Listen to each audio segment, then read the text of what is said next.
Hello friends, welcome to our channel on Modern Stenographers Hub.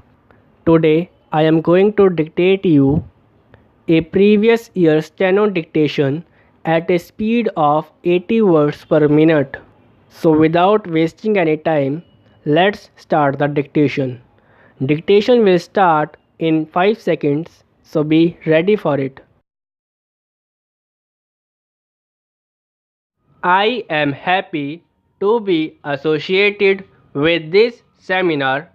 In coming here, I feel that we are participating in a movement of history. This movement, more particularly in Africa, is a historic phenomenon, and any person looking at it will know in which direction the current is moving.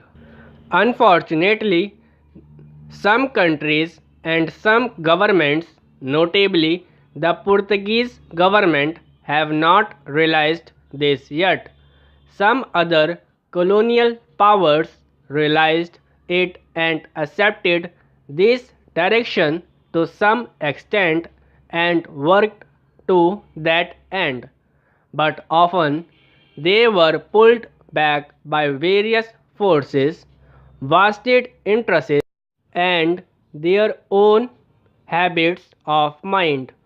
In the last few years, more particularly, there has been a new and powerful influence which has come in the way of liberation of the colonies.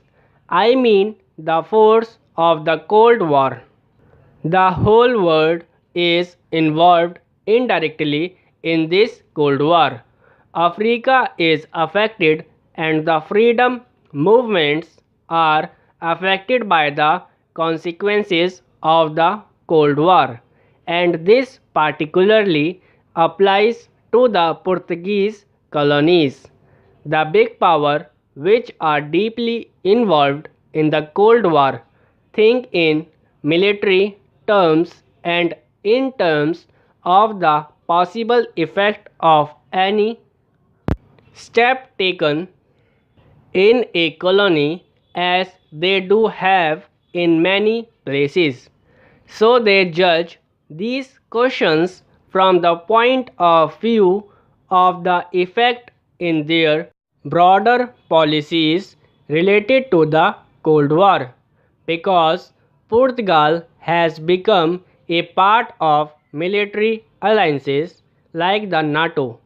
Portugal gets special consideration sometimes from the big countries.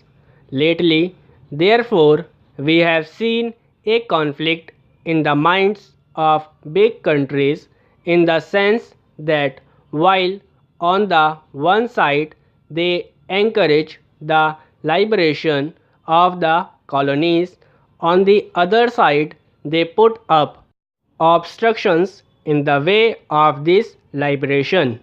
As far as I can judge, the Portuguese government have tried to profit as much as they can by this situation in the world, and also have indeed succeeded in the profiting by it. Perhaps very recently it is drawing on some of the big powers that they might be backing the wrong horse. They ought to have known that long ago. Apart from an appreciation of the normal human desire for freedom, practical considerations are gradually making them realize that it is far more important to try to win the goodwill of the people of the countries in Asia. Historically speaking, colonialism is a past phenomenon. I do not say particularly because colonialism is continuing and does much mischief. Nevertheless, the force which builds up the colonial domains is over. The odd thing is that today Portugal, which is compared to the other European countries a backward country socially, economically, politically, and almost in every sense, represents the biggest colonial empire, and it is continues to try to hold on to this empire in spite of its amazing record of backwardness in the past and at present. If we consider colonialism, especially Portuguese colonialism, we cannot do in isolation. We have to see what effect the Cold War has got on it. I am prepared to say that all the ills of the world today flow from colonialism. They flow from other causes also, including the consequences of the last war which pursue us still. But undoubtedly, the fact of colonialism is a cause not only for deep unrest but for possibly bringing war nearer. Therefore, even from the larger point of the view of the world, it seems to me the utmost importance that the system of colonialism should be wound up completely, leaving no trace except a bad memory behind. You have met here particularly to discuss Portuguese colonies. As you know, we have a little bit of the Portuguese colony in India. It is almost a dot in size. Yet, it has created a strong feeling in India with which I am sure you will sympathize. All these years, we were thinking not merely of solving a problem in the immediate present, but solving it for good.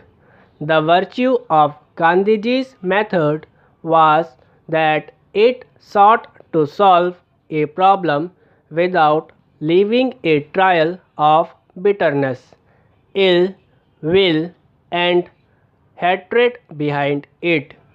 Therefore, we did not want to do something which would lead to other difficult problems. Maybe we were philosophic, but that was our thinking that has led us to the present position when Goa still remains a blot on India, not only because it is colonial possession but because it is a bad colonial possession also. At no time did we, in our minds and in our actions, renounce or give up the possibility of military action, but we did not want to resort to it. We wanted to try all other methods. We were prepared to wait as we have waited very long. Apart from the emotional or psychological aspect of it, from the point of the security of India, we would not tolerate a foreign base on the coast of India. It is really a dangerous thing.